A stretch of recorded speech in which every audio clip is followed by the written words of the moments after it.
Dear students, good morning. मैं पीयूष कुमार त्रिपाठी स्वागत करता हूं आप सभी का अपने YouTube channel SCS EDU point पर।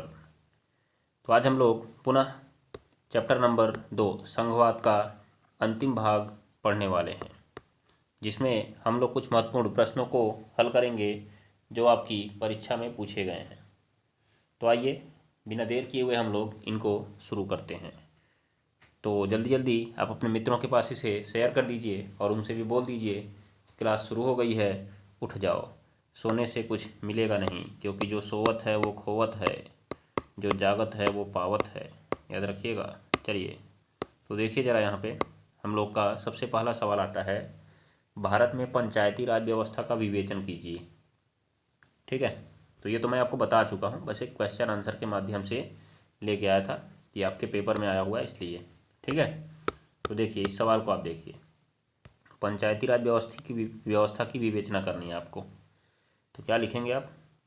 भारत में ग्रामीण स्तर पर विद्यमान स्थानीय शासन व्यवस्था को पंचायती राज कहा जाता है। ध्यान दीजिएगा, भारत में ग्रामीण स्तर पर विद्यमान स्थानीय शासन व्यवस्था को पंचायती राज कहा जाता है।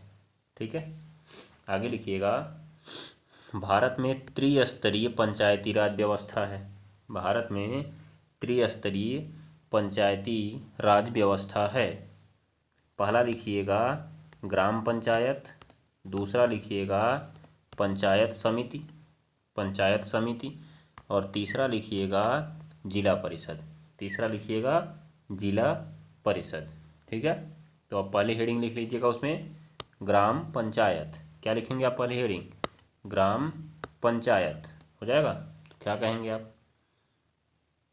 बोले, लिखिए, प्रत्येक गांव में एक ग्राम पंचायत होती है। प्रत्येक गांव में एक ग्राम पंचायत होती है जिसका अध्यक्ष प्रधान होता है। उसे सरपंच भी कहा जाता है, ध्यान में रखिएगा। तो क्या आपने लिखा? जिसका अध्यक्ष प्रधान होता है और इसके कई सदस्य होते हैं जो उस ग्राम पंचायत की विभिन्न वार्डों से चुने जाते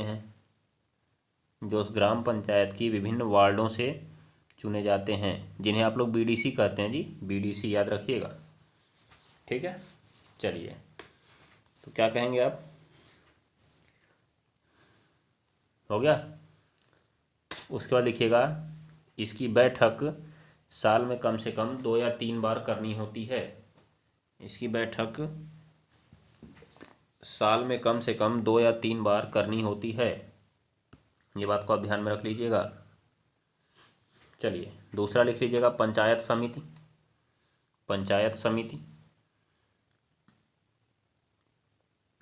हो गया। तो लिखेंगे आप, कई ग्राम पंचायतों को मिलाकर एक पंचायत समिति का गठन होता है।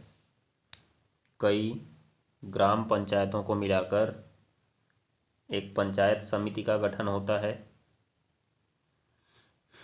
इसके सदस्यों का चुनाव सभी पंचायत सदस्य मिलकर करते हैं। हो जाएगा। चलिए तीसरा लिख लीजिएगा, तीसरा जिला परिषद सबसे ऊपरी। तो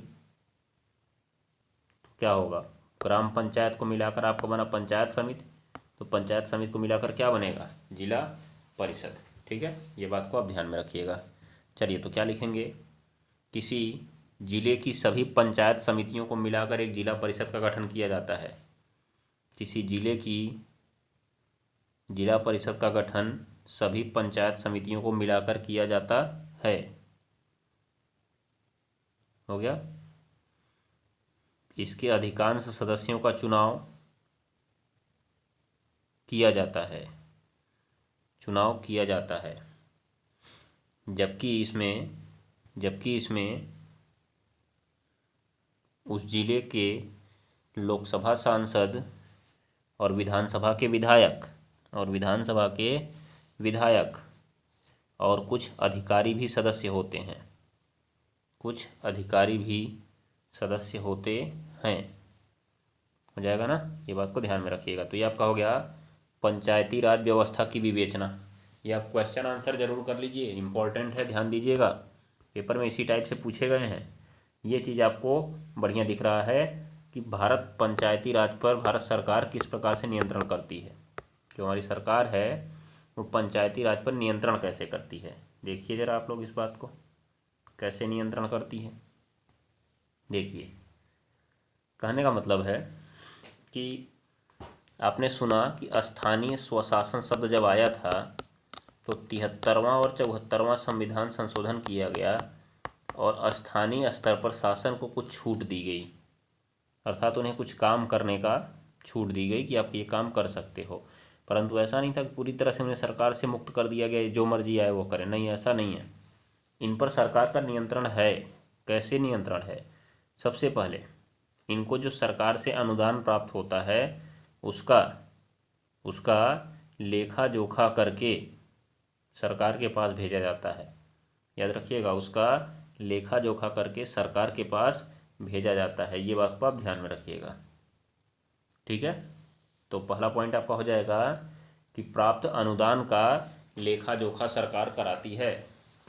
प्राप्त अनुदान का लेखा जोखा सरकार कराती है, हो गया। चलिए दूसरा लिखेंगे आप। दूसरा बोलें, पंचायती राज संस्थाओं का संगठन, कार्य तथा क्षेत्र। पंचायती राज संस्थाओं का संगठन, कार्य तथा क्षेत्र निर्धारण सरकार के द्वारा ही किया जाता है। कार्य तथा क्षेत्र निर्धारण सरकार के द्वारा ही किया जाता है, हो गया। तीसरा लिखेंगे आप, विशेष परिस्थितियों में सरकार पंचायती राज संस्थाओं को निलंबित भी कर सकती है या भंग कर सकती है। विशेष परिस्थितियों में सरकार पंचायती राज संस्थाओं को निलंबित या भंग कर सकती है, हो गया। उसके बाद लिखेंगे आप, अगला पॉइंट लिख लीजिए। अगला पॉइंट, सरकार पंचायती राज संस्थाओं को अपना कर्तव्य पूरा करने का आदेश भी दे सकती है। अपना कर्तव्य पूरा करने का आदेश भी दे सकती है, ये बात को जरूर ध्यान में रखिएगा आप लोग। चलिए, तो इसमें से आपने 4-5 पॉइंट लिख लिए ना, बहुत है, इससे ज़्यादा आपको लिखना ही नहीं है, बहुत हो गया। ये आपके लिए बहुत ज़्यादा बड़ा नहीं रहेगा, 2 नंबर या 3 नंबर 4 नंबर में आएगा आपका। ये आपके लिए इम्पोर्टेंट है, ये आपके लिए क्या इम्पोर्टेंट सवाल है, इम्पोर्टेंट क्वेश्चन। ठीक है, आपसे पूछा गया सवाल क्या है आपको मालूम होना चाहिए। ये आपसे पेपर में पूछा गया सवाल है। क्या पूछा गया सवाल है कि संघवाद क्या है, अर्थात संघीय व्यवस्था क्या है। तो ये परिभाषा तो आपको मैं पहले ही लिखवा चुका हूँ। इसकी प्रमुख विशेषताओं का वर्णन कीजिए, तो ये भी मैं आपको सबसे पहले ही क्लास में बता चुका हूँ, परंतु यहाँ इसे एक क्वेश्चन आंसर के माध्यम से देख लीजिए। आपके पेपर में पूछा गया सवाल है, इंपॉर्टेंट क्वेश्चन, याद रखिएगा, इंपॉर्टेंट क्वेश्चन है ये, आप इससे बच नहीं सकते हैं, ध्यान दीजिएगा। चलिए, तो क्या हुआ इसमें, क्या कहेंगे आप?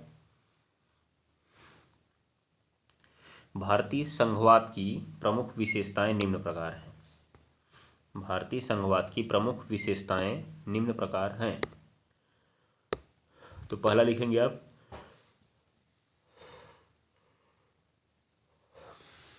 क्या लिखेंगे? केंद्रीकृत संघवाद। नाम लिख लीजिए सबका, तब एक एक बार बात करें इनका। केंद्रीकृत संघवाद। दूसरा, कठोर संविधान। तीसरा, 2 स्तरीय शासन व्यवस्था। फिर शक्तियों का बंटवारा, एकीकृत न्यायपालिका, राज्यों के अपने संविधान का न होना, राज्यों के अपने संविधान का न होना, ये हमारी भारतीय संघवाद की प्रमुख विशेषताएं हैं। कोई 4 आपका वर्णन पूछा जा सकता है। तो केंद्रीकृत संघवाद में आप क्या बताएंगे? तो आप कहेंगे भारतीय संघवाद का शासन अन्य देशों से भिन्न है। ठीक है, आगे लिखेंगे आप, भारत में 2 स्तर की सरकारें हैं। 2 स्तर की सरकारें हैं, परंतु केंद्र को अधिक शक्तिशाली बनाया गया है। केंद्र को अधिक शक्तिशाली बनाया गया है। हो जाएगा ना, ये बात को आप ध्यान में रखिएगा। आगे क्या कहेंगे, भारतीय संविधान में केंद्र को अत्यधिक शक्तियां दी गई हैं। याद रखिएगा, भारतीय संविधान में केंद्र को अत्यधिक शक्तियां दी गई हैं, इसलिए भारतीय संघवाद को एकीकृत संघवाद भी कहा जाता है। भारतीय संघवाद को एकीकृत संघवाद भी कहा जाता है। हो जाएगा, तो जो जो मैंने आपको बोला वही वही आपको लिखना है। दूसरे पॉइंट में देखिए, कठोर संविधान। तो जो भारत संघ है इसमें संविधान बहुत कठोर बनाया गया है। ठीक है, तो क्या लिखेंगे, भारत का संविधान बहुत कठोर है। भारत का संविधान बहुत कठोर है। इसमें केंद्र और राज्य के मध्य शक्तियों का बंटवारा लिखित रूप से किया गया है, जिसमें परिवर्तन करना आसान नहीं है, क्योंकि इसे संसद में लगभग 2/3 बहुमत से प्रस्ताव पारित करके 50% राज्यों का समर्थन लेना होता है। याद रखिएगा, कल मैंने आपको समझाया था ना पूरा। यहाँ पे कुछ समझाने लायक नहीं, बस आप इसको लिखते जाइए क्वेश्चन आंसर के माध्यम से। उसके बाद देखिएगा आप तीसरा, 2 स्तरीय शासन व्यवस्था। तो क्या लिखेंगे आप, भारतीय संविधान में प्रारंभ में 2 स्तरीय शासन व्यवस्था का प्रावधान किया गया था। पहला संघ सरकार, दूसरा राज्य सरकार। पहला संघ सरकार और दूसरा राज्य सरकार, ये बात को आप ध्यान में रखिएगा। उसके बाद क्या कहेंगे, बाद में स्थानीय स्वशासन के रूप में एक तीसरा स्तर भी जोड़ा गया। स्थानीय स्वशासन के रूप में एक तीसरा स्तर भी जोड़ा गया। उसके बाद आप लिखेंगे शक्तियों का बंटवारा। तो लिखिएगा, भारतीय संविधान में केंद्र और राज्य के बीच शक्तियों का बंटवारा 7वीं अनुसूची में स्पष्ट रूप से किया गया है। किस अनुसूची में, 7वीं अनुसूची में स्पष्ट रूप से किया गया है। ये बात को ध्यान में रखिएगा। चलिए, हो गया, स्पष्ट रूप से किया गया है। तो आगे आ जाइए, एकीकृत न्यायपालिका। तो लिखेंगे आप, बोले, भारतीय संघवाद में केंद्र और राज्य सरकारों की कार्यपालिका अलग अलग है, किंतु इनकी न्यायपालिका एक ही है, जो इनके मध्य होने वाले टकरावों का समाधान करती है। सामान रखती है। समाधान करती है, लिखिएगा, समाधान करती है, टकरावों का समाधान करती है। हो गया ना, ये बात को आप ध्यान में रखेंगे। चलिए, उसके बाद आप 6वां नंबर ये बढ़ा सकते हैं, राज्यों के अपने संविधान का न होना। हो गया, लिखेंगे आप, भारतीय संविधान में राज्यों का कोई अपना संविधान नहीं है। भारतीय संविधान में राज्यों का कोई अपना संविधान नहीं है, अर्थात वे अप्रत्यक्ष रूप से संघ सरकार के अधीन ही कार्य करते हैं। याद रखिएगा आप। यहाँ पे आप एक लाइन देख रहे होंगे कि केवल जम्मू कश्मीर एक ऐसा मात्र राज्य है जहाँ पे इसका अपना संविधान है। तो ये सिस्टम अब समाप्त हो चुका है, मैंने आपको बताया था ना, तो आप ध्यान में रखिएगा इस बात को। चलिए, तो ये आपका हो गया, ठीक। तो ये आपका यह सवाल का आंसर हो गया। अगला सवाल आपके बारे में दिख रहा है, नगर निगम की संरचना और इसके सदस्यों की योग्यताएं और कार्यकाल बताइएगा। तो सबसे पहले देखिए, एक बात समझ लीजिए, इसमें आपको कुछ बातें जाननी है, पूरा क्वेश्चन आंसर इसका नहीं जानना है, ठीक है। जो हमारा नगर पालिका था उसको संवैधानिक दर्जा 74वें संवैधानिक संशोधन से दिया गया, इसको मैंने आपको बताया था। इसके सदस्यों की निम्नलिखित योग्यताएं हैं, 21 वर्ष की आयु पूरी कर चुका होगा, भारत का नागरिक होना चाहिए, और उसका नाम नगर निगम के मतदाताओं की सूची में शामिल होना चाहिए। याद रखिएगा, ऐसा नहीं मतलब आप पंचायती राज गांव में रह रहे हैं और शहर में जाके नगर निगम का चुनाव लड़ लीजिए, ऐसा नहीं कर सकते आप, ठीक है, ध्यान दीजिएगा। उसके बाद नगर निगम के सदस्यों का कार्यकाल 5 वर्ष होता है, ये तो फिक्स है। अगर कोई कार्यकाल समय से पहले भंग हो जाता है तो 6 महीने से पहले चुनाव करा लिए जाने चाहिए, ठीक है। तो अगर राज्य का विधानमंडल तैयार नहीं है तो चुनाव की जो तिथि है वो आपकी 1 वर्ष तक बढ़ाई जा सकती है। कितने वर्ष तक? 1 वर्ष तक, याद रखिएगा, मतलब 6 महीने की जगह 1 वर्ष किया जा सकता है। तो ये कुछ खास नहीं है, बस इतना याद रखिएगा। चलिए, अब हमारा एक अगला इम्पॉर्टेंट क्वेश्चन आ रहा है जिसे आपको जानना जरूरी है। क्या जानना जरूरी है कि स्थानीय स्वशासन से आप क्या समझते हैं, और स्थानीय स्वशासन की 2 गुणों और दोषों का उल्लेख करना है, ठीक है। 2 गुणों और दोषों का उल्लेख करना है। तो सबसे पहले तो मैं आपको यहाँ पे दिखा दूँ कि भारत में स्थानीय स्वशासन की उपलब्धियाँ क्या क्या हैं।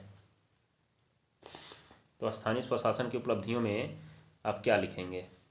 स्थानीय स्वशासन की उपलब्धियों में लिखेंगे आप कि पंचायती राज व्यवस्था के द्वारा गांव में कल्याणकारी कार्यों के कारण, पहला पॉइंट इसको लिख लीजिएगा। पहले कैसे लिखेंगे आप? ऐसे लिखिए, स्थानीय स्वशासन के गुण, स्थानीय स्वशासन के गुण, तो इसमें लिखिएगा, बोले, लिखिए, पंचायतों के द्वारा गांवों में कल्याणकारी कार्यों के कारण हालत सुधरी है, हालत सुधरी है, हो गया। चलिए, उसके बाद लिखेंगे आप लोग, पंचायतों के द्वारा संचालित प्राथमिक और वयस्क विद्यालयों के फलस्वरूप गांवों में साक्षरता और शिक्षा का प्रसार हुआ है, गांवों में साक्षरता और शिक्षा का प्रसार हुआ है, हो गया। उसके बाद आप लिखेंगे, स्थानीय स्वशासन के कारण ही, स्थानीय स्वशासन के कारण ही लोकतंत्र शब्द का असली अर्थ प्राप्त हुआ है, कि प्रत्येक व्यक्ति को प्रशासन में भागीदारी मिलने का सपना साकार हुआ है, जिससे प्रत्येक व्यक्ति को प्रशासन में भागीदारी मिलने का सपना साकार हुआ है, ठीक है, ये ध्यान में रखेंगे आप। उसके बाद यहाँ से देख सकते हैं पंचायती राज के दोष, 3 याद कर लीजिए, बहुत है। पंचायती राज के दोष, तो क्या हो गया, इसकी दोष क्या है, इसकी बुराइयां क्या हैं? तो पंचायतों के लिए होने वाले चुनावों में, पंचायतों के लिए होने वाले चुनावों में हो गया हिंसा, हिंसा, हिंसा, भ्रष्टाचार और जातिवाद का बोलबाला रहता है, हिंसा, भ्रष्टाचार और जातिवाद का बोलबाला रहता है, ठीक है, ये बात को ध्यान में रखिएगा। उसके बाद लिखेंगे आप, पंचायती राज के सदस्य चुने जाने के पश्चात ठीक से अपने कर्तव्यों का पालन नहीं करते हैं, ठीक से अपने कर्तव्यों का पालन नहीं करते हैं, हो गया ना, ये बात को आप ध्यान में रखेंगे, ठीक से अपने कर्तव्यों का पालन नहीं करते हैं। तीसरा पॉइंट लिख लीजिएगा, पंचायती राज में भी रिश्वतखोरी चलती है और धनी व्यक्ति पंचों को ही खरीद लेते हैं। धनी व्यक्ति पंचों को ही खरीद लेते हैं। हो गया। उसको लिखिए अगला पॉइंट, अधिकांशतः पंच अनपढ़ होते हैं। अधिकांशतः पंच अनपढ़ होते हैं जो पंचायतों की अधिकतर समस्याओं का समाधान नहीं कर पाते हैं। जो पंचायतों की अधिकतर समस्याओं का समाधान नहीं कर पाते हैं। हो जाएगा ना, ये बात को आप ध्यान में रखिएगा। चलिए, तो ये आपका हो गया पंचायतों के दोष। अब लिख लीजिए आप पंचायतों की समस्याएं। पंचायतों की समस्याएं, तो पंचायतों की समस्याओं में लिख लीजिए, समस्याएं लिख लीजिए। पंचायतों की समस्याएं कह सकते हैं स्थानीय सरकार की समस्याएं। तो इसमें लिखेंगे आप, बोले, स्थानीय सरकारों को दिया गया धन, स्थानीय सरकारों को दिया गया धन उनकी आवश्यकताओं को पूरा करने के लिए पर्याप्त नहीं होता है।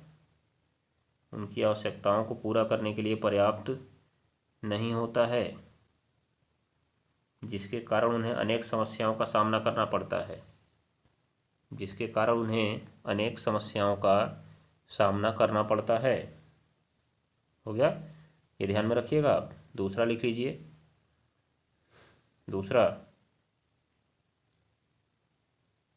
कर्मचारियों की कमी और बुनियादी ढांचे की कमी। कर्मचारियों की कमी और बुनियादी ढांचे की कमी स्थानीय निकायों के कामकाज में बाधा डालती है। स्थानीय निकायों के कामकाज में बाधा डालती है। हो गया। अगला पॉइंट लिखेंगे, अगला पॉइंट, अधिकांश सरकारों ने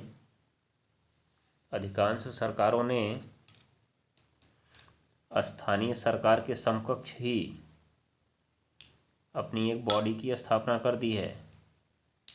अपनी एक बॉडी की स्थापना कर दी है, जिससे इनकी पंचायतों तक पहुंच अधिक हो जाती है। इनकी पंचायतों तक पहुंच अधिक हो जाती है और पंचायतें अपनी पूरी क्षमता से काम नहीं कर पाती हैं। अपनी पूरी क्षमता से काम नहीं कर पाती हैं। ये बात को आप ध्यान में रखेंगे। चलिए, तो ये हो गया आपका क्या, पंचायतों की समस्याएं। तो आपको 3-3 सब याद रखना है। 3 गुण याद रखिए, 3 दोष याद रखिए और 3 समस्याएं याद रखिए। इनमें से कोई 2 आपके पेपर में पूछा जा सकता है। ठीक है, तो आज के लिए बस इतना ही। अब मिलेंगे हम लोग कल की क्लास में। तब तक के लिए नमस्कार, टाटा, गुड बाय। आशा करता हूँ कि आपको ये क्लास बढ़िया लगी होगी, और बढ़िया लगी होगी तो एक बार थम्स अप जरूर करिएगा। चलिए।